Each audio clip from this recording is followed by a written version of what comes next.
It's time. It's time. It's time. It's time to shop. One and only CMR Shopping Mall. ನಮ್ಮ shopping ನ best destination ರಾಯಚೂರಿನಲ್ಲಿ September 22ರಂದು ವಿಶೇಷ ಆರಂಭ. ಇನ್ಮೇಲೆ ಪ್ರತಿದಿನವೂ ಸೆಲೆಬ್ರೇಷನ್.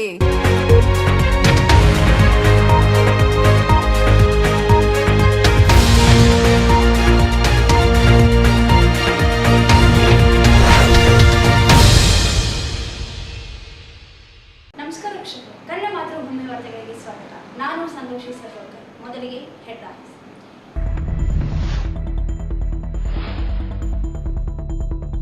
ಹಿಂದುಳಿದ ವರ್ಗಗಳ ಸಮೀಕ್ಷೆಗೆ ಗೈರು.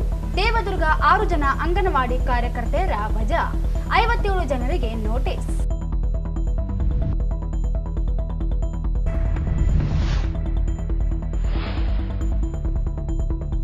ಅಂಗನವಾಡಿ ಕಾರ್ಯಕರ್ತೆ ವಜಾ ಆದೇಶ ಹಿಂಪಡೆಯಲು ಆಗ್ರಹಿಸಿ ಅಂಗನವಾಡಿ ಕಾರ್ಯಕರ್ತೆಯರ ಪ್ರತಿಭಟನೆ.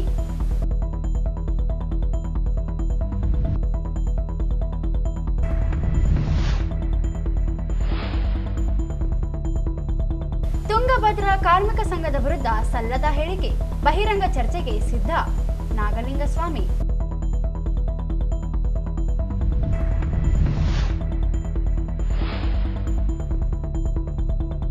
ದೇವದುರ್ಗ ಪಟ್ಟಣದಲ್ಲಿ ರಸ್ತೆಯಲ್ಲಿ ಶೌಚಾಲಯ ನಿರ್ಮಾಣ, ದೂರು ನೀಡಿದರೂ ಕ್ರಮ ಕೈಗೊಳ್ಳದ ಅಧಿಕಾರಿಗಳು, ಅಳ್ಳಪ್ಪ ಆರೋಪ.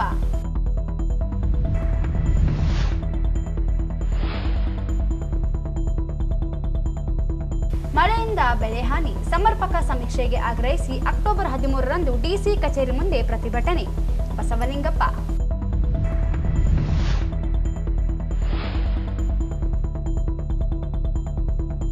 ಹಳೆ ಮಲಿಯಾಬಾದ್ನಲ್ಲಿ ಅಕ್ಟೋಬರ್ 2ರಂದು ಖಾದರ್ ಪ್ರಭುಗಳ ಆರಾಧನಾ ಮಹೋತ್ಸವ, ತಿಪ್ಪಯ್ಯ ಸ್ವಾಮಿ. ವಾರ್ತೆಗಳ ವಿವರ. ಹಿಂದುಳಿದ ವರ್ಗಗಳ ಸಮೀಕ್ಷೆಗೆ ಗೈರಾದ 57 ಅಧಿಕಾರಿಗಳಿಗೆ ನೋಟಿಸ್ ಹಾಗೂ ಸಮೀಕ್ಷೆ ಪ್ರಗತಿ ಕಾಣದ ಹಿನ್ನೆಲೆಯಲ್ಲಿ 6 ಜನ ಅಂಗನವಾಡಿ ಕಾರ್ಯಕರ್ತೆಯರನ್ನು ಅಮಾನತು ಮಾಡಲಾಗಿದೆ. ಲಿಂಗಸಗೂರು ತಾಲೂಕಿನಲ್ಲಿ ಸಮೀಕ್ಷೆಗೆ ಹಾಜರಾಗದೆ ಗೈರಾದ 57 ಸಿಬ್ಬಂದಿಗಳಿಗೆ ತಾಲೂಕು ಸಮನ್ವಯ ಸಮಿತಿ ಅಧ್ಯಕ್ಷ ಉಪ ವಿಭಾಗ ಅಧಿಕಾರಿ ಬಸವಣ್ಣಪ್ಪ ಕಲಶೆಟ್ಟಿ ಕಾರಣ ಕೇಳಿ ನೋಟಿಸ್ ಜಾರಿ ಮಾಡಿದ್ದಾರೆ. ಲಿಂಗಸಗೂರು ತಾಲೂಕಿನಲ್ಲಿ ಸಮೀಕ್ಷೆಗೆ ನೇಮಕಗೊಂಡ ಸಿಬ್ಬಂದಿಗಳ ಪೈಕಿ 57 ಜನರು ಸಮೀಕ್ಷೆಗೆ ಹಾಜರಾಗದೆ ಗೈರಾಗಿದ್ದಾರೆ. ಹಾಜರಾಗುವಂತೆ ಸೂಚಿಸಿದರೂ ಗೈರಾಗಿದ್ದಾರೆ. ಇದರಿಂದ ಸಮೀಕ್ಷಾ ಕಾರ್ಯ ಕುಂಠಿತವಾಗಿದೆ. 24 ಗಂಟೆಯೊಳಗೆ ಸಮಾಜಯುಷಿ ನೀಡಿ ಎಂದು ಸೂಚಿಸಿದ್ದಾರೆ. ದೇವದುರ್ಗ ತಾಲೂಕಿನ 6 ಜನ ಅಂಗನವಾಡಿ ಕಾರ್ಯಕರ್ತೆಯರನ್ನು ಮಹಿಳಾ ಮತ್ತು ಮಕ್ಕಳ ಅಭಿವೃದ್ಧಿ ಇಲಾಖೆಯ ಉಪನಿರ್ದೇಶಕ ನವೀನ್ ಕುಮಾರ್ ಯು ಸೇವೆಯಿಂದ ಅಮಾನತುಗೊಳಿಸಿ ಆದೇಶ ಹೊರಡಿಸಿದ್ದಾರೆ. ಅಂಜಳ 2 ಕೇಂದ್ರದ ಗುಂಡಮ್ಮ, ನಗರ ಗುಂಡ 2ರ ರಂಗಮ್ಮ, ಅಶೋಕ ನೇತಾಜಿ ಓಣಿಯ ಮುತ್ತಮ್ಮ, ಮುಟ್ಟೇರ್ ದೊಡ್ಡಿಯ ಚಾಂದಬಿ, ದೇವದುರ್ಗದ ನೇತಾಜಿ ಓಣಿಯ ವಿಜಯಲಕ್ಷ್ಮಿ ಹಾಗೂ ಬಾಪೂಜಿ ಓಣಿಯ ರೇಣುಕಾ ಅವರನ್ನು ಅಮಾನತುಗೊಳಿಸಿ 4 ದಿನವಾದರೂ ಸಮೀಕ್ಷೆಯಲ್ಲಿ ಪ್ರಗತಿ ಕಾಣಿಸಿಲ್ಲ. ಗಣತಿ ಕಾರ್ಯಕ್ಕೆ ಹೋಗದಂತೆ ಬೇರೆ ಕಾರ್ಯಕರ್ತೆಯರಿಗೂ ಪ್ರಚೋದಿಸಿದ್ದಾರೆ. ಗಣತಿ ಕಾರ್ಯಕ್ಕೂ ಹಾಜರಾಗಿಲ್ಲ ಎಂದು ಆದೇಶದಲ್ಲಿ ಉಲ್ಲೇಖಿಸಲಾಗಿದೆ. ಸಾಮಾಜಿಕ, ಆರ್ಥಿಕ, ಜಾತಿ ಗಣತಿಗೆ ಅಗತ್ಯ ವ್ಯವಸ್ಥೆಗಳನ್ನು ನೀಡದೆ ವಿನಾಕಾರಣ ನೌಕರರ ಮೇಲೆ ಶಿಸ್ತು ಕ್ರಮ ವಹಿಸುವುದನ್ನು ಕೈಬಿಡಬೇಕು ಎಂದು ಒತ್ತಾಯಿಸಿ ಕರ್ನಾಟಕ ರಾಜ್ಯ ಅಂಗನವಾಡಿ ನೌಕರರ ಸಂಘ CITU ನೇತೃತ್ವದಲ್ಲಿ ಜಿಲ್ಲಾಧಿಕಾರಿ ಸ್ಥಾನಿಕ ಅಧಿಕಾರಿಗೆ ಮನವಿ ಸಲ್ಲಿಸಲಾಯಿತು. ಅಂಗನವಾಡಿ ನೌಕರರನ್ನು ಪ್ರತಿನಿತ್ಯ ಕೇಂದ್ರಗಳಿಗೆ ತೆರಳಿ ಮಕ್ಕಳಿಗೆ ಪೌಷ್ಟಿಕ ಆಹಾರ ಪೂರಕ ಪ್ರಾಥಮಿಕ ಶಿಕ್ಷಣ, ಗರ್ಭಿಣಿ, ಬಾಣಂತಿಯರ ಆರೋಗ್ಯ ತಪಾಸಣೆ, ಪೋಲಿಯೋ, ಭಾಗ್ಯಲಕ್ಷ್ಮಿ, ಗೃಹಲಕ್ಷ್ಮಿ ಸೇರಿದಂತೆ 10 ಇಲಾಖೆಯ ಕೆಲಸಗಳನ್ನು ಪ್ರತಿನಿತ್ಯ ಮಾಡಬೇಕಾದ ಸ್ಥಿತಿ ಇದೆ. ಸರಿಯಾಗಿ ಕೆಲಸ ಮಾಡದಿದ್ದರೆ ಮೇಲ್ವಿಚಾರಕರಿಂದ ಬೈಗಳು ಮತ್ತು ನೋಟಿಸ್ ನೀಡುವ ಎಚ್ಚರಿಕೆಗಳು ಹಾಗೂ ಕಳೆದ 1 ತಿಂಗಳಿನಿಂದ ಸಮಾರೋಪ ಹಾದಿಯಾಗಿ ನಡೆಯುತ್ತವೆ ಎಂದು ಆಪಾದಿಸಿದರು. ನೌಕರರು ವರದಿಗಳು ನೀಡುವುದು, ಒಂದು ವೇಳೆ ಸಮಯಕ್ಕೆ ಸರಿಯಾಗಿ ವರದಿ ದಾಖಲಾತಿಗಳು ನೀಡಲು ವಿಳಂಬವಾದಲ್ಲಿ ವೇತನ ಕಡಿತ, ಇಲ್ಲವಾದರೆ ಕೆಲವು ಅಧಿಕಾರಿಗಳು ಕೆಲಸದಿಂದ ತೆಗೆದುಹಾಕುತ್ತೇವೆ, ಕೆಲಸ ಬಿಟ್ಟು ಹೋಗಿ ಎಂದು ಬೆದರಿಕೆಗಳನ್ನು ಹಾಕುತ್ತಿದ್ದಾರೆ ಎಂದು ಆರೋಪಿಸಿದರು.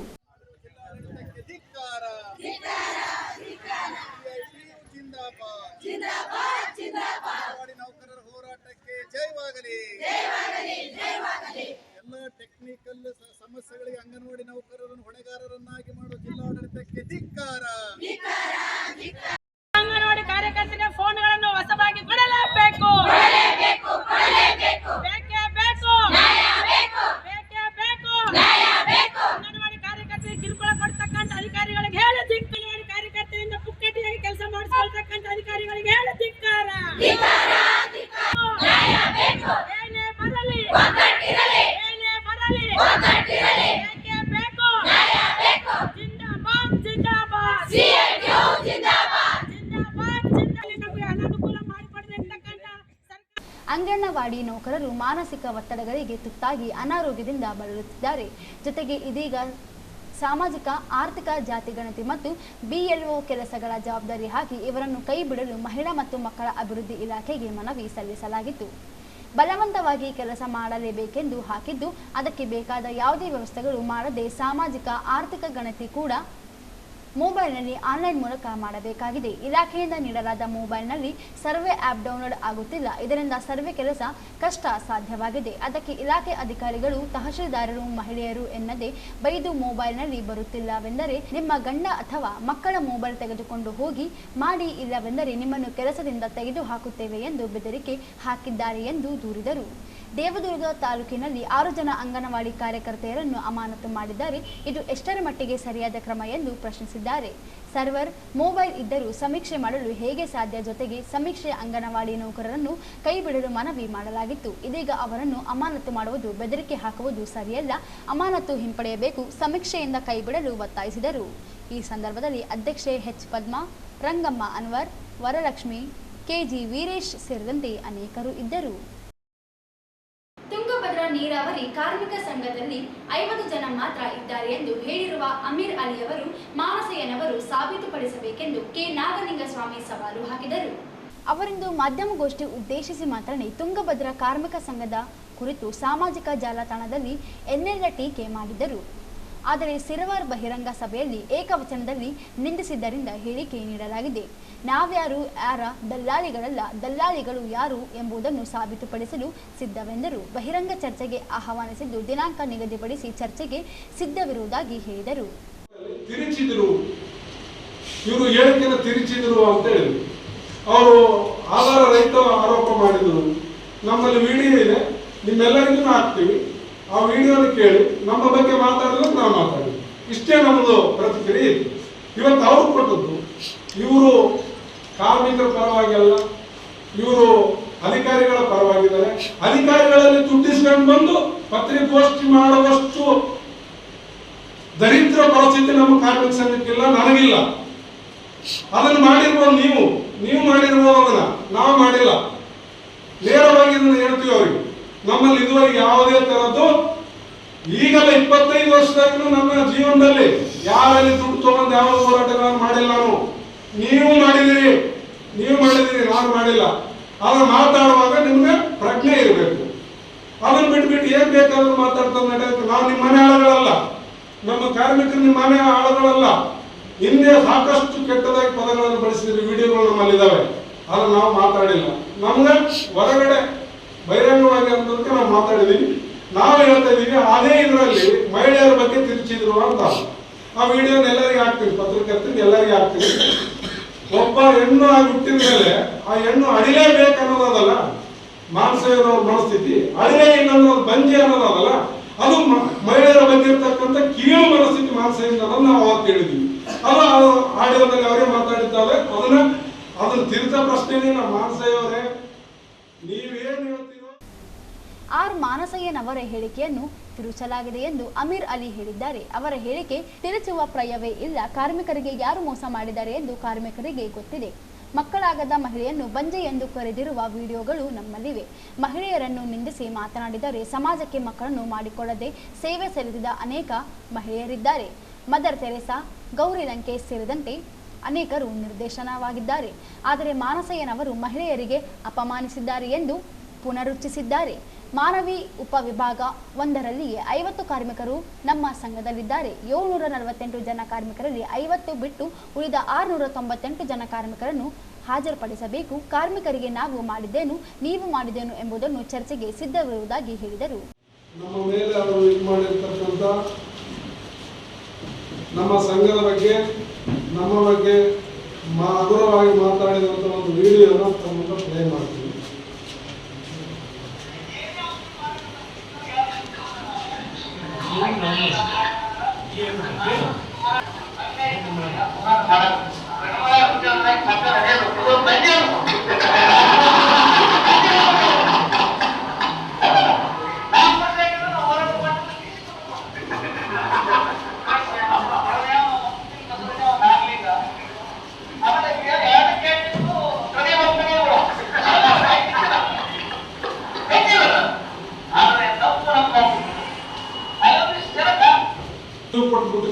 ಮುಗಿತಲ್ಲ. ಅವರು ತಮ್ಮ ಸಂಘಟನೆಯಿಂದ ಜಿಲ್ಲಾಧಿಕಾರಿಗಳಿಗೆ ಕೊಟ್ಟಿದ್ರೆ ಮುಗಿದೋಗಿತ್ತು. ಅವರು ಸಬ್ ಡಿವಿಷನ್ ಕೊಟ್ಟಿದ್ದಾರೆ, ಇಷ್ಟು ಜನ ನಮ್ಮ ಕಾರ್ಮಿಕರಿದ್ದಾರೆ, ಅವ್ರಿಗೆ ಅಷ್ಟೇ ವೇತನ ಪಾವತಿ ಮಾಡಂತ ಕೊಟ್ಟರು. ನಮ್ಮಲ್ಲಿ ಪತ್ರಗಳಿದ್ದಾವೆ. ಮಾನ್ವಿ ಸಬ್ ಡಿವಿಷನ್ ನಲ್ಲಿ 9 ಜನರಿಗೆ ವೇತನ ಪಾವತಿ ಮಾಡಬೇಕು ಏಪ್ರಿಲ್ ಮೇ ಜೂನ್ ಅಂತೇಳಿ ಕೊಟ್ಟಿದ್ದ ಪತ್ರವನ್ನು ತಮ್ಮೆಲ್ಲರಿಗೂ ವಾಟ್ಸಪ್ ಮಾಡ್ತೀವಿ. ಅವ್ರು ಮೊದಲು ಕೊಟ್ಟಿರೋ ಸಂಸ್ಕೃತಿ, ಪತ್ರ ಕೊಟ್ಟಿರೋ ಸಂಸ್ಕೃತಿ ಅವ್ರದ್ದು. ಅವ್ರು ಕೊಟ್ಟಿರೋದ್ಮೇಲೆ ನಮ್ಮ ಸಂಘದಲ್ಲಿ ಇರ್ತಕ್ಕಂಥ ಕಾರ್ಮಿಕರೆಲ್ಲ ನಮ್ಮದು ಕೊಡಬೇಕು ಅಂತೇಳಿ ಎಲ್ಲ ಸಭೆಯಲ್ಲಿ ತೀರ್ಮಾನ ಮಾಡಿ ಪತ್ರ ಕೊಟ್ಟ ಮೇಲೆ ಪತ್ರ ಕೊಟ್ಟು ನಮ್ಮ ಸಂಖ್ಯೆ ಹೆಚ್ಚಾಯಿತು ಏನಾಯಿತು ಗೊತ್ತಿಲ್ಲ. ಕಾರ್ಮಿಕ ಸಂಖ್ಯೆ ಎಷ್ಟೇ ಇರಲಿ, ಹೋರಾಟ ಅನ್ನೋದು ಅದು ದೊಡ್ಡ ಒಂದು ಮಹತ್ವನೇ ಇದೆ. ಎಷ್ಟು ಸಂಖ್ಯೆ ಅನ್ನೋದು ಇಂಪಾರ್ಟೆಂಟ್ ಅಲ್ಲ, ಸಂಘಟನೆ ಇರೋದು ಬಹಳ ಮುಖ್ಯ. ಇವತ್ತು ಸಂಘಗಳು ಎಷ್ಟಿದ್ರು ಕಾರ್ಮಿಕ ಸಮಸ್ಯೆಗಳು ಇನ್ನು ಸಮಸ್ಯೆಗಳಾಗಿ ಉಳಿತಿದ್ದಾವೆ. ಆ ಒಂದು ಸಾಮಾನ್ಯ ತಿಳುವಳಿಕೆ ಇರೋರು ನಾವು. ಆದರೆ ಅವ್ರ ಸಂಘದ ಬಗ್ಗೆ ಆಗಲಿ, ಅವ್ರ ಸಂಘದವ್ರ ಬಗ್ಗೆ ಆಗಲಿ, ಕಾರ್ಮಿಕರ ಬಗ್ಗೆ ಆಗಲಿ ನಾವು ಯಾವತ್ತೂ ಟೀಕೆ ಮಾಡಿಲ್ಲ, ಮಾತಾಡಿಲ್ಲ. ನಮ್ಮಲ್ಲಿ ಮಾತಾಡ್ತಾ ಬಂದರೂ ನಾವು ಅದರ ಬಗ್ಗೆ ನಾವು ಇದುವರೆಗೆ ಕೊಟ್ಟಿರಲಿಲ್ಲ. ಬಟ್ ಈಗ ಅನಿವಾರ್ಯವಾಗಿ ಮೈಕ್ ಹಚ್ಚಿ ಬಹಿರಂಗ ಸಭೆಯಲ್ಲಿ ಏಕವಚನದಲ್ಲಿ ಮಾತಾಡೋದು. ಕಮ್ಯುನಿಸ್ಟ್ ಪಕ್ಷದಲ್ಲಿ ಗುರು ಶಿಷ್ಯ ಎಂದೇನಿಲ್ಲ. ಅವರು ಗುರು ಅಲ್ಲ. ತಮ್ಮ ಅನುಕೂಲಕ್ಕೆ ಕಾರ್ಮಿಕ ಸಂಘವನ್ನು ಇಬ್ಬಾಗ ಮಾಡಿದವರು ಅವರು. ಇಂದಿಗೂ ಕಾರ್ಮಿಕರೊಂದಿಗೆ ಕೆಲಸ ಮಾಡುತ್ತಿದ್ದಾರೆ. ಬಿಜೆಪಿ ಸೇರಿರುವುದನ್ನು ನನ್ನ ವೈಯಕ್ತಿಕ ವಿಚಾರ. ಬಿಜೆಪಿ ಸೇರಿದ ಮೇಲೆ ಕಾರ್ಮಿಕರ ಪರ ಕೆಲಸ ಮಾಡಬಾರದು ಎಂದೇನಿಲ್ಲ. ಅವರು ಎಲ್ಲ ಪಕ್ಷದವರೊಂದಿಗೆ ಸೇರಿಕೊಂಡಿದ್ದಾರೆ ಎಂದು ಟೀಕಿಸಿದರು. ಈ ಸಂದರ್ಭದಲ್ಲಿ ಪ್ರಧಾನ ಕಾರ್ಯದರ್ಶಿ ಎಂ ಬಸವರಾಜ್, ರಾಜ್ ಮೊಹಮ್ಮದ್, ಜಲಾಲ್ ಪಾಷಾ, ಮಾನವಿ ಉಪವಿಭಾಗದ ಅಧ್ಯಕ್ಷ ಬಸವಲಿಂಗಪ್ಪ, ಈಶಪ್ಪ ಗೌಡ, ಯಲ್ಲಪ್ಪ, ರವಿಚಂದ್ರ, ಜಗದೀಶ್ ಸೇರಿದಂತೆ ಅನೇಕರು ಇದ್ದರು. ಈಗ ಜಾಹೀರಾತು. ಶ್ರೀ ತುಳಜಾ ಭವಾನಿ ದೇವಸ್ಥಾನ 16ನೇ ವರ್ಷದ ಶರಣ ನವರಾತ್ರಿ ಮಹೋತ್ಸವ ದಿನಾಂಕ 22/9/2025 ಸೋಮವಾರ ದಿನದಂದು ಬೆಳಿಗ್ಗೆ ಬ್ರಾಹ್ಮಿ ಮುಹೂರ್ತದಲ್ಲಿ ಅಮ್ಮನವರ ನಂದಾದೀಪ, ವಿಜಯದಶಮಿಯ ತನಕ ಶ್ರೀ ತುಳಜಾ ಭವಾನಿ ಅಮ್ಮನವರಿಗೆ ಬೆಳಗಿನ ಜಾವ ಕ್ಷೀರಾಭಿಷೇಕ, ಪುಷ್ಪಾಭಿಷೇಕ ಹಾಗೂ ಸಂಜೆ ಗೂದೂಳಿ ಸಮಯದಲ್ಲಿ ಅಮ್ಮನವರಿಗೆ ವಿಶೇಷ ಅಲಂಕಾರ, ಭಕ್ತರಿಂದ ಕುಂಕುಮ ಅರ್ಚನೆ ಇರುತ್ತದೆ. ಹಾಗೂ ದಿನಾಂಕ 1/10/2025 ಬುಧವಾರ ಗಣಹೋಮ ರುದ್ರಹೋಮ ಇರುತ್ತದೆ. ಮಧ್ಯಾಹ್ನ 12 ಗಂಟೆಗೆ ಹೋಮದ ಪೂರ್ಣಾಹುತಿ, ಮಹಾಮಂಗಳಾರತಿ, ಉಡಿ ತುಂಬುವ ಕಾರ್ಯಕ್ರಮ ಹಾಗೂ ಅನ್ನದಾಸೋಹ ಇರುತ್ತದೆ. ಸರ್ವ ಭಕ್ತಾದಿಗಳು ಶ್ರೀ ತುಳಜಾ ಭವಾನಿ ಅಮ್ಮನವರ ದೇವಸ್ಥಾನದಲ್ಲಿ ಬಂದು ಪೂಜೆಯಲ್ಲಿ, ಕುಂಕುಮಾರ್ಚನೆಯಲ್ಲಿ ದಂಪತಿ ಸಮೇತವಾಗಿ ಆಗಮಿಸಬೇಕಾಗಿ ವಿನಂತಿ. ದೇವಿಯ ಆಶೀರ್ವಾದ ಪಡೆದುಕೊಳ್ಳಿ. ಶ್ರೀ ತುಳಜಾ ಭವಾನಿ ದೇವಸ್ಥಾನದ ಧರ್ಮಾಧಿಕಾರಿಗಳು ಸಾಗರ್ ಪಾಟೀಲ್. ಸರ್ವೇ ಜನ ಸುಖಿನೋ ಭವಂತು. ತುಳಜಾ ಭವಾನಿ ಸನ್ನಿಧಾನದಲ್ಲಿ ಬನ್ನಿ ಮಹಾಕಾಳಿ ವೃಕ್ಷ ಇರುತ್ತದೆ. ಬೆಳಗಿನ ಜಾವ ಬನ್ನಿ ಮಹಾಕಾಳಿ ಪೂಜೆಯಲ್ಲಿ ಪಾಲ್ಗೊಂಡು ತುಳಜಾ ಭವಾನಿ ಪೂಜೆಯಲ್ಲಿ ಭಾಗವಹಿಸಬೇಕಾಗಿ ವಿನಂತಿ. ಹಾಗೂ ಪ್ರತಿದಿನ ಸಂಜೆ ದಾಂಡಿಯ ಕಾರ್ಯಕ್ರಮ ಇರುತ್ತದೆ. ಸ್ಥಳ ಶ್ರೀ ತುಳಜಾ ಭವಾನಿ ದೇವಸ್ಥಾನ, ಬೋಳಮಾನದೊಡ್ಡಿ ರಸ್ತೆ, ರಾಯಚೂರು. ಸರ್ವರಿಗೂ ಆದರದ ಸ್ವಾಗತ ಕೋರುವವರು ಶ್ರೀ ಸಾಗರ್ ಪಾಟೀಲ್ ಹಾಗೂ ಗೋ ಸೇವಕರು, ರಾಯಚೂರು. ಹೆಚ್ಚಿನ ಮಾಹಿತಿಗಾಗಿ ಸಂಪರ್ಕಿಸಿ 7338341870.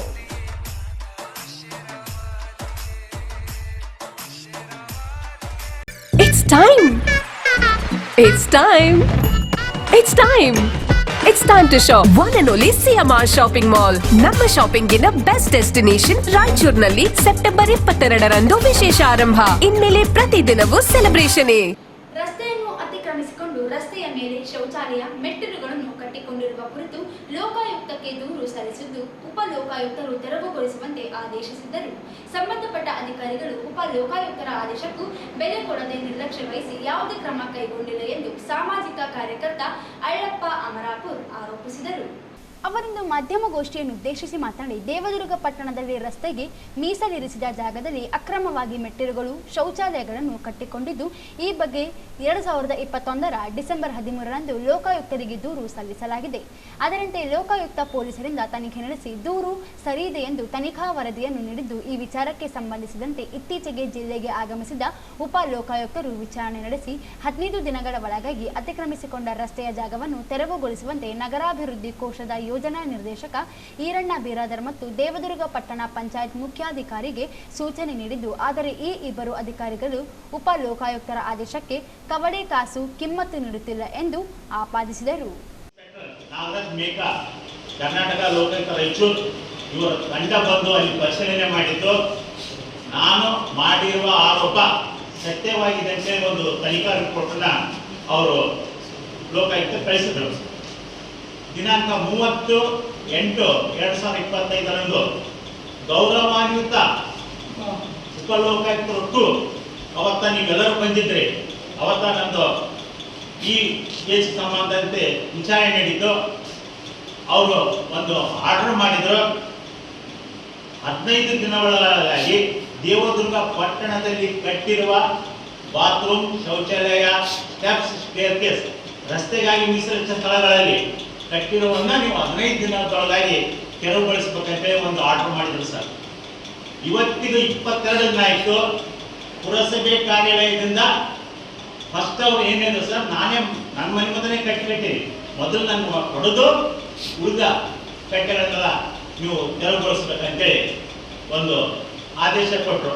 ಇವತ್ತಿಗೂ ಕೂಡ ಅವತ್ತು ಹಾಜರಿದ್ದಂಥ ಯೋಜನಾ ನಿರ್ದೇಶಕರು ಈರಣ್ಣ ಬಿರಾದಾರ್ ರಾಯಚೂರು ಮತ್ತು ಚೀಫ್ ಆಫೀಸರ್ TMC ದೇವದುರ್ಗ ಇವರು ಲೋಕಾಯುಕ್ತರ ಮನವಿಗೆ ಇವತ್ತಿಗೂ ಕೂಡ ಅವರ ಆದೇಶನ ಪಾಲನೆ ಮಾಡಿಲ್ಲ. ಒಬ್ಬ ಗೌರವಾನ್ವಿತ ಲೋಕಾಯುಕ್ತರ ಆದೇಶವನ್ನು ಪಾಲನೆ ಮಾಡದ ಈ ಇಬ್ಬರು ಅಧಿಕಾರಿಗಳನ್ನ ಕೂಡಲೇ ಅಮಾನತ್ ಮಾಡಬೇಕಂತೇಳಿ ನಾನು ರಾಜ್ಯ ಸರ್ಕಾರಕ್ಕೆ ಮತ್ತು ಕರ್ನಾಟಕ ಲೋಕಾಯುಕ್ತ ಬೆಂಗಳೂರು ಇವರಿಗೆ ನಾನು ಮನವಿ ಮಾಡಿಕೊಳ್ಳುತ್ತೇನೆ ಈ ಪತ್ರಿಕಾಗೋಷ್ಠಿ ಮುಖಾಂತರ. ನನ್ನ ಮನೆಯ ಮುಂದೆಯೂ ಕೂಡ ಕಟ್ಟೆಯನ್ನು ಕಟ್ಟಿಸಿಕೊಂಡಿದ್ದು ಅದನ್ನು ತೆರವುಗೊಳಿಸುವಂತೆ ಪುರಸಭೆಗೆ ಅನೇಕ ಬಾರಿ ಮನವಿ ಸಲ್ಲಿಸಿದ್ದು ತೆರವಿಗೆ ತಗಲುವ ವೆಚ್ಚವನ್ನು ನಾನೇ ಭರಿಸುವುದಾಗಿಯೂ ಹೇಳಲಾಗಿದೆ. ಆದರೆ ಅಧಿಕಾರಿಗಳು ಮಾತ್ರ ಕ್ರಮಕ್ಕೆ ಮುಂದಾಗುತ್ತಿಲ್ಲ ಎಂದು ತಿಳಿಸಿದರು. ಕೂಡಲೇ ತೆರವು ಕಾರ್ಯಕ್ಕೆ ಕ್ರಮ ಕೈಗೊಳ್ಳದ ಇಬ್ಬರು ಅಧಿಕಾರಿಗಳನ್ನು ಕೂಡಲೇ ಅಮಾನತುಗೊಳಿಸಬೇಕು ಎಂದು ಆಗ್ರಹಿಸಿದರು. ಮಳೆಯಿಂದ ಬೆಳೆ ಹಾನಿಯಾದ ರೈತರ ಮಾಹಿತಿಯನ್ನು ಸಮೀಕ್ಷೆ ಸಮರ್ಪಕವಾಗಿ ನಿರ್ವಹಿಸಿ ಹಾನಿಯಾದ ಪೂರ್ಣ ನಷ್ಟ ಪರಿಹಾರ ಸರ್ಕಾರ ನೀಡಬೇಕೆಂದು ಆಗ್ರಹಿಸಿ ಅಕ್ಟೋಬರ್ 13ರಂದು ಡಿಸಿ ಕಚೇರಿ ಮುಂದೆ ಪ್ರತಿಭಟನೆ ನಡೆಸುವುದಾಗಿ ಅಖಿಲ ಭಾರತ ಕಿಸಾನ್ ಸಂಘಟನೆ ರಾಜ್ಯ ಸಂಚಾಲಕ ಬಸವಲಿಂಗಪ್ಪ ಹೇಳಿದರು. ಅವರಿಂದು ಮಾಧ್ಯಮಗೋಷ್ಠಿ ಉದ್ದೇಶಿಸಿ ಮಾತನಾಡಿ, ಜಿಲ್ಲೆಯಲ್ಲಿ ಹತ್ತಿ, ತೊಗರಿ, ಸಜ್ಜೆ, ಸೂರ್ಯಕಾಂತಿ ಸೇರಿದಂತೆ ಅನೇಕ ಬೆಳೆಗಳು ಮಳೆಯಿಂದ ಹಾನಿಯಾಗಿವೆ. ಆದರೆ ರಾಜ್ಯ ಸರ್ಕಾರ ಬೆಳೆ ಸಮೀಕ್ಷೆ ನಡೆಸುವುದಾಗಿ ಡ್ರೋನ್ ಮೂಲಕ ಸರ್ವೆ ಮಾಡುವುದಾಗಿ ಹೇಳುತ್ತಿದೆ. ರೈತರು ಪ್ರತಿ ಎಕರೆ ಮಾಡುವ ವೆಚ್ಚಕ್ಕೂ ಸರ್ಕಾರ ನೀಡುವ ಪರಿಹಾರಕ್ಕೂ ಹೋಲಿಕೆಯೇ ಇಲ್ಲದಂತಾಗಿದೆ. ದುಬಾರಿ ದರದಲ್ಲಿ ಬೀಜ, ಗೊಬ್ಬರ, ಕ್ರಿಮಿನಾಶಕ್ಕೆ ವೆಚ್ಚ ಮಾಡಿರುವ ರೈತರಿಗೆ ಸರ್ಕಾರದ ಮೇಲೆ ಭರವಸೆಯೇ ಕಳೆದುಕೊಳ್ಳುವಂತಾಗಿದೆ. ಪ್ರತಿ ಬಾರಿ ನಷ್ಟವಾದಾಗಲೂ ಸರ್ಕಾರ ನೀಡುವ ಪರಿಹಾರ ಬೀಜಕ್ಕೂ ಸಾಕಾಗುತ್ತಿಲ್ಲ. ಕೃಷಿ ನಷ್ಟದಿಂದ ಹೊರಬಂದಂತಾಗಿದೆ. ಈ ಮಧ್ಯೆ ಹತ್ತಿ ಆಮದು ನೀತಿಯನ್ನು ಕೇಂದ್ರದ ನರೇಂದ್ರ ಮೋದಿ ಸರ್ಕಾರ ಅನುಸರಿಸುತ್ತಿರುವ ಪರಿಣಾಮ ಹತ್ತಿ ಬೆಳೆಗಾರರು ಸಂಕಷ್ಟಕ್ಕೆ ಸಿಲುಕುವಂತಾಗಿದೆ. ವಿದೇಶಿ ಹತ್ತಿ ಬರುತ್ತಿರುವ ಪರಿಣಾಮ ಹತ್ತಿ ಬೆಲೆ ಕುಸಿತವಾಗಲು ಕಾರಣವಾಗಿದೆ. ಕೇಂದ್ರ ಮತ್ತು ರಾಜ್ಯ ಸರ್ಕಾರಗಳು ರೈತರ ಸಂಕಷ್ಟ ಅರ್ಥ ಮಾಡಿಕೊಳ್ಳುತ್ತಿಲ್ಲ. ಕಾರ್ಪೊರೇಟ್ ಪರವಾದ ನೀತಿಗಳನ್ನೇ ಅನುಸರಿಸುತ್ತಲೇ ಇವೆ. ಸರ್ಕಾರ ನೀತಿ ವಿರುದ್ಧ ಸಂಘಟನೆಯಿಂದ ಜಿಲ್ಲಾಧ್ಯಕ್ಷ ಮುದುಕಪ್ಪ ನಾಯಕ್ ನೇತೃತ್ವದಲ್ಲಿ ಜಿಲ್ಲೆಯಾದ್ಯಂತ ಸಂಚರಿಸಿ ರೈತರನ್ನು ಸಂಘಟಿಸಲಾಗುತ್ತದೆ. ಬೆಳೆ ನಷ್ಟಕ್ಕೆ ಕೂಡಲೇ ಪರಿಹಾರ ನೀಡಲು ಹೋರಾಟ ನಡೆಸುವುದಾಗಿ ಹೇಳಿದರು. ಬಹುತೇಕ ಜನ ರೈತರನ್ನ ನಾವು ಪೆನ್ನು ಪೇಪರ್ ಹಿಡ್ಕೊಂಡಿಸಿ ಒಂದು ಆಯೋಗದ ಮೂಲಕ ಇದು ಮಾಡಬೇಕಂತ ಒಂದು ಆರಂಭದಲ್ಲಿ ಬೀಜನ ಹತ್ತಿನ ನಾಟಿ ಮಾಡೋದಕ್ಕಿಂತ ಮುಂಚೆ ಅಂದ್ರೆ ಬಿತ್ತನೆ ಮಾಡುವ ಸಂದರ್ಭದಾಗ ಈ ಕತ್ತಿನ ಕುಂಟೆ ಅಂತೇಳಿ ಅದಕ್ಕೊಂದು ಹೆಸರು ಬರುತ್ತೆ. ಟ್ಯಾಕ್ಟ್ರಿ ಮೂಲಕ ಇದು ಮಾಡಬೇಕು. ಅದು ರೇಟ್ ಎಷ್ಟು ಅಂತಂದ್ರೆ 1,200 ಟೋಟಲ್ ಎಷ್ಟು ಅಂತಂದ್ರೆ ಒಟ್ಟು 53,500 ರೂಪಾಯಿ ಒಂದು ಎಕರೆಗೆ ಹತ್ತಿ ಬೆಳಿಬೇಕಂತಂದ್ರೆ 53,000 ರೂಪಾಯಿ 500 ರೂಪಾಯಿ ಖರ್ಚು. ಇದು ಒಟ್ಟು ಇದ್ರಾಗೆಲ್ಲ ನಾವು ಡೀಟೇಲ್ಸ್ ಎಲ್ಲ ಆಳಿಗೆ ಎಷ್ಟು ಖರ್ಚಾಗ್ತದೆ, ಎಷ್ಟು ಸಲ ಕಸ ತೆಗಿಬೇಕು, ಎಷ್ಟು ಸಲ ಸರ್ ಈ ಕಂದಾಯ ಇಲಾಖೆ, ಕೃಷಿ ಇಲಾಖೆ ಮತ್ತು ತೋಟಗಾರಿಕೆ ಇಲಾಖೆ ಜಂಟಿ ನೇತೃತ್ವದಲ್ಲಿ ಒಂದು ತಂಡನ ರಚನೆ ಮಾಡಬೇಕು. ಸಮರ್ಪಕವಾಗಿ ಒಂದು ಸಮೀಕ್ಷೆ ನಡೆಸಬೇಕಂತ ಅನ್ನುವಂಥದ್ದನ್ನು ಒತ್ತಾಯ ಆ ತಹಸೀಲ್ದಾರ್ ಅವರ ಮೂಲಕ ಮುಖ್ಯಮಂತ್ರಿಗಳಿಗೆ ಮತ್ತು ಆ ಕಂದಾಯ ಸಚಿವರಿಗೆ ಮನವಿ ಪತ್ರ ಈ ಒಂದು ಎಕರೆ ಹತ್ತಿಗೆ 53,500 ಏನು ಖರ್ಚು ಬರ್ತದೆ. ಇದು ಸಾಮಾನ್ಯವಾಗಿ ಮಾಡುವಂಥ ಖರ್ಚು. ಇನ್ನು ಕೆಲವರು ಬೇರೆ ಬೇರೆ ಭೂಮಿ ಆಯಾ ಭೂಮಿಗೆ ಫಲವತ್ತತೆಗೆ ಆಧಾರದ ಮೇಲೆ 69,000ವರೆಗೂ ಕೂಡ ಖರ್ಚು ಬರ್ತದೆ ಒಂದು ಎಕರೆ ಹತ್ತಿ ಬೆಳೆಯಬೇಕಂತ. ಒಂದು ಎಕರೆಗೆ 5ರಿಂದ 10 ಕ್ವಿಂಟಲ್ ಹತ್ತಿನ ಬೆಳಿಬೋದು. ಹೆಂಗಂದ್ರೆ ಈಗ ಆ ಭೂಮಿ ಫಲವತ್ತ ಆಧಾರದ ಮೇಲೆ ಮಾರ್ಕೆಟ್ ಹೇಳ್ತಾ ಇದೆ. ಆದ್ರೆ 7,500 ರೂಪಾಯಿ ಪ್ರಕಾರ ಒಂದು ಕ್ವಿಂಟಲ್ ಹತ್ತಿ ತಗೊಳ್ತಾ ಇದೆ. 5,000 ಅದು ಏನೋ ಅದು ಸರಿಗಿಲ್ಲ, ಅದು ತೋದೋಗಿಲ್ಲ, ಆಮೇಲೆ ಅದು ಗುಣಮಟ್ಟ ಸರಿಗಿಲ್ಲ ಅನ್ನುವಂಥ ಹೆಸರು ಮೇಲೆ 5,000 ರೂಪಾಯಿ ಮಿನಿಮಮ್ 5,000 ರೂಪಾಯಿ ಒಂದು ಕ್ವಿಂಟಲ್ ಅಂದ್ರೆ 50,000 ರೂಪಾಯಿಗೆ ಒಂದು 10 ಕ್ವಿಂಟಲ್ಗೆ 50,000 ರೂಪಾಯಿ ಆಯಿತು. ಇನ್ನು ಉಳಿದದ್ದು ಖರ್ಚು ಏನಂದ್ರೆ ರೈತರು ಇಡೀ ರೈತರ ಸ್ಥಿತಿನೇ ಇವತ್ತು ಅವ್ರ ಲಾಭದ ಬದಲಾಗಿ ನಷ್ಟಕ್ಕೇ ಒಳಗಾಗ್ತಾರೆ. ಅದಕ್ಕೆ ಹಿಂಗಾಗಿ ಇವತ್ತು ನಾವು ಇವಾಗ ಒತ್ತಾಯ ಮಾಡ್ತಾ ಇರೋದು ಏನಂತಂದ್ರೆ ಸರ್ಕಾರಕ್ಕೆ, ಕೇಂದ್ರ ಸರ್ಕಾರ ಮತ್ತು ರಾಜ್ಯ ಸರ್ಕಾರ. ಕೇಂದ್ರ ಸರ್ಕಾರ, ಮೋದಿ ಸರ್ಕಾರವನ್ನು MSP ಅಡಿಯಲ್ಲಿ 1 ಕ್ವಿಂಟಲ್ಗೆ ಮಿನಿಮಮ್ 15,000 ರೂಪಾಯಿದಂಗೆ MSP ಅಡಿಯಲ್ಲಿ ಹತ್ತಿನ ಖರೀದಿ ಮಾಡಲಿಕ್ಕೆ ಒಂದು ಅನುಕೂಲನ ಮಾಡಿಕೊಟ್ರೆ ರೈತರಿಗೆ ಕನಿಷ್ಠ ಒಂದು ಲಾಭದಾಯಕ ಬೆಳೆಯನ್ನು ಅವರು ಪಡಿಬೋದು ಅನ್ನುವಂಥದ್ದು ನಮ್ಮ ಒತ್ತಾಯ. ಈ ಸಂದರ್ಭದಲ್ಲಿ ಮುದುಕಪ್ಪ ನಾಯಕ್, ಈರಪ್ಪ ಕುರ್ಡಿ, ಯಲ್ಲಪ್ಪ ನಾಯಕ್, ಆನಂದ್ ಭೋವಿ, ಪ್ರಸಾದ್, ಯಲ್ಲಪ್ಪ ಮಲ್ಲಾಪುರ್ ಸೇರಿ ಅನೇಕರು ಇದ್ದರು. ದತ್ತಾತ್ರೇಯ ಸಂಪ್ರದಾಯತರಾದ ಶ್ರೀ ನಿಜಗುರು ಖಾದರ್ ಪ್ರಭುಗಳ 55ನೇ ಆರಾಧನಾ ಮಹೋತ್ಸವ ಮತ್ತು ದಸರಾ ಉತ್ಸವ ಭಜನೆ ಕಾರ್ಯಕ್ರಮವನ್ನು ಅಕ್ಟೋಬರ್ 2ರಂದು ತಾಲೂಕಿನ ಹೊಸ ಮಲಿಯಾಬಾದ್ ಗ್ರಾಮದಲ್ಲಿ ಹಮ್ಮಿಕೊಂಡಿದೆ ಎಂದು ಕಾರ್ಮಿಕ ಸಂಘದ ಅಧ್ಯಕ್ಷ ಹಾಗೂ ಗ್ರಾಮದ ಮುಖಂಡ ತಿಮ್ಮಪ್ಪ ಸ್ವಾಮಿ ಹೇಳಿದರು. ಅವರಿಂದು ಮಾಧ್ಯಮಗೋಷ್ಠಿಯನ್ನು ಉದ್ದೇಶಿಸಿ ಮಾತನಾಡಿ, ಕಳೆದ 44 ವರ್ಷಗಳಿಂದ ಶ್ರೀ ನಿಜಗುರು ಖಾದರ ಪ್ರಭುಗಳ ಆರಾಧನಾ ಉರುಸ್ ನಡೆಸಿಕೊಂಡು ಬರುತ್ತಿದ್ದು, ಈ ವರ್ಷ ವಿಶೇಷವಾಗಿ ಆಚರಿಸಲಾಗುತ್ತದೆ ಎಂದರು. ಅಕ್ಟೋಬರ್ 2ರಂದು ಹೊಸ ಮಲಿಯಾಬಾದ್ ಗ್ರಾಮದಲ್ಲಿ ಶ್ರೀ ನಿಜಗುರು ಖಾದರ ಪ್ರಭುಗಳ 55ನೇ ಆರಾಧನಾ ಮತ್ತು ನಾಡ ಹಬ್ಬ ದಸರಾ ಉತ್ಸವ ಅಂಗವಾಗಿ ಭಜನೆ ಕಾರ್ಯಕ್ರಮ ಹಮ್ಮಿಕೊಂಡಿದೆ. ಈ ಭಜನೆ ಕಾರ್ಯಕ್ರಮದಲ್ಲಿ ದಿವಂಗತ ದಾದಾ ಪೀರ್ ಅವರ ಸಹೋದರ ಚಾಂದ್ ಪೀರ್, ಹುಸೇನ್ ಪೀರ್ ಹಾಗೂ ದಾದಾ ಪೀರ್ ಅವರ ಮಗ ಸಾರಂಗ ಪೀರ್ ಭಾಗವಹಿಸುವರು. ಸುತ್ತಮುತ್ತಲಿನ ಎಲ್ಲ ಗ್ರಾಮಗಳ ಜನರು ಭಾಗವಹಿಸಿ ಯಶಸ್ವಿಗೊಳಿಸಬೇಕು ಎಂದು ತಿಳಿಸಿದರು. 25ನೇ ಆರಾಧನಾ ಉರುಸಿನ ಅಂಗವಾಗಿ ದತ್ತಾತ್ರೇಯ ಸಂಪ್ರದಾಯ ನಿಜಗುರು ಖಾದರಲಿಂಗ ಪ್ರಭುಗಳ ಆರಾಧನಾ ಮಹೋತ್ಸವ ಇರುತ್ತದೆ. ನಾಡಪ್ಪ ದಸರಾ ಉತ್ಸವ ಭಜನೆ ಕಾರ್ಯಕ್ರಮ ಅವತ್ತು ರಾತ್ರಿ 2 ಮತ್ತು 10, 2025ರಂದು ಅವತ್ತು ಹೊಸ ಮಲಿಯಾಬಾದ್ ಗ್ರಾಮದಲ್ಲಿ ಭಜನೆ ಕಾರ್ಯಕ್ರಮ ಇರುತ್ತದೆ. ಆ ಕಾರ್ಯಕ್ರಮದ ದಾದಾಪೀರ್ ಮಂಜಾಲ ಕುಟುಂಬದವರು, ಖಾದರಲಿಂಗ ಎಲ್ಲ ಕುಟುಂಬದವರು ಸವರು ಬಂದು ಎಲ್ಲರೂ ಬಂದು ಸುತ್ತಮುತ್ತಲಿನ ಎಲ್ಲ ಜನಗಳು ಬಂದು ಆ ಭಜನೆ ಕಾರ್ಯಕ್ರಮದಲ್ಲಿ ಪ್ರತಿಯೊಬ್ಬರು ಭಾಗವಹಿಸಿ ಅವತ್ತ ಕಾರ್ಯಕ್ರಮವನ್ನು ಯಶಸ್ವಿಗೊಳಿಸುತ್ತಾರೆ. ಮತ್ತೆ ಏನಂದ್ರೆ ಒಂದು ಭಾವೈಕ್ಯತೆಗೆ ಹೆಸರಾಗಿರ್ತಕ್ಕಂಥ ಹೊಸ ಮಲಿಯಾಬಾದ್ ಗ್ರಾಮದಲ್ಲಿ ಸುಮಾರು 55 ವರ್ಷಗಳಿಂದ ಈ ಕಾರ್ಯಕ್ರಮ ಕಂಟಿನ್ಯೂ ನಡೀತಾ ಬರ್ತಾ ಇದೆ. ಯಾಕಂತ ಇವತ್ತು ನಮ್ಮ ಸಮಾಜದಲ್ಲಿ ಒಡಕುಗಳು ಇರುವುದರಿಂದ ಅಂತರದಲ್ಲಿ ಇದೊಂದು ದತ್ತಾತ್ರೇಯ ಸಂಪ್ರದಾಯ ಇರ್ತಕ್ಕಂಥ ಖಾದರಲಿಂಗ ಪ್ರಭುಗಳು ಮಲಿಯಾಬಾದ್ ಗ್ರಾಮದಲ್ಲಿ ಒಂದು ಆರಾಧನಾ ಮಹೋತ್ಸವ ಇರೋದ್ರಿಂದ ಇವತ್ತು ಸುತ್ತಮುತ್ತ ಎಲ್ಲ ಜನರು ಭಾಗವಹಿಸಿ ಭಜನೆ ಕಾರ್ಯಕ್ರಮವನ್ನು ಆರಾಧನೆ ಮತ್ತು ಭಜನೆ ಕಾರ್ಯಕ್ರಮ ಅವರ ರಾಜ್ಯ ಭಜನೆ ಇರುತ್ತದೆ. ಆರಾಧನೆ ಕಾರ್ಯಕ್ರಮವನ್ನು ಯಶಸ್ವಿಗೊಳಿಸಬೇಕು ಅಂತ ಈ ಮೂಲಕ ತಮ್ಮ ಪತ್ರಿಕಾಗೋಷ್ಠಿಯಲ್ಲಿ ತಿಳಿಸ್ತಾ ಇದ್ದೇನೆ. ಈ ಸಂದರ್ಭದಲ್ಲಿ ಚಾಂದ್ ಪೀರ್, ಹುಸೇನ್ ಪೀರ್, ಸಾರಂಗ್ ಪೀರ್, ಮಹಾದೇವ, ಉರ್ಕುಂದಪ್ಪ, ಈಶ್ವರಪ್ಪ ಇದ್ದರು. ಕೊನೆಯಲ್ಲಿ ಮತ್ತೊಮ್ಮೆ ಹೆಡ್ಲೈನ್ಸ್.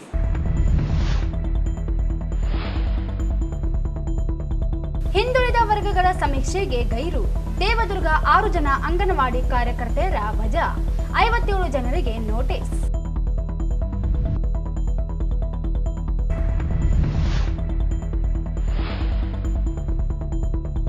ಅಂಗನವಾಡಿ ಕಾರ್ಯಕರ್ತೆ ವಜಾ ಆದೇಶ ಹಿಂಪಡೆಯಲು ಆಗ್ರಹಿಸಿ ಅಂಗನವಾಡಿ ಕಾರ್ಯಕರ್ತೆಯರ ಪ್ರತಿಭಟನೆ.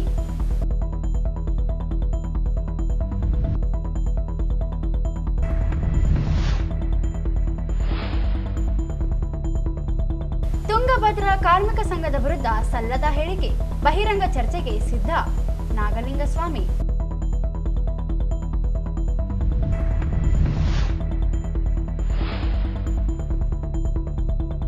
ದೇವದುರ್ಗ ಪಟ್ಟಣದಲ್ಲಿ ರಸ್ತೆಯಲ್ಲಿ ಶೌಚಾಲಯ ನಿರ್ಮಾಣ, ದೂರು ನೀಡಿದರೂ ಕ್ರಮ ಕೈಗೊಳ್ಳದ ಅಧಿಕಾರಿಗಳು, ಅಳ್ಳಪ್ಪ ಆರೋಪ.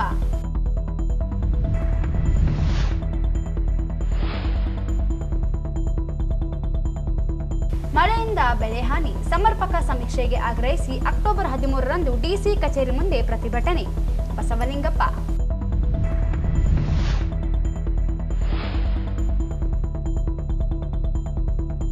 ಹಳೆ ಮಲಿಯಾಬಾದ್ನಲ್ಲಿ ಅಕ್ಟೋಬರ್ 2ರಂದು ಖಾದರ್ ಪ್ರಭುಗಳ ಆರಾಧನಾ ಮಹೋತ್ಸವ, ತಿಪ್ಪಯ್ಯ ಸ್ವಾಮಿ.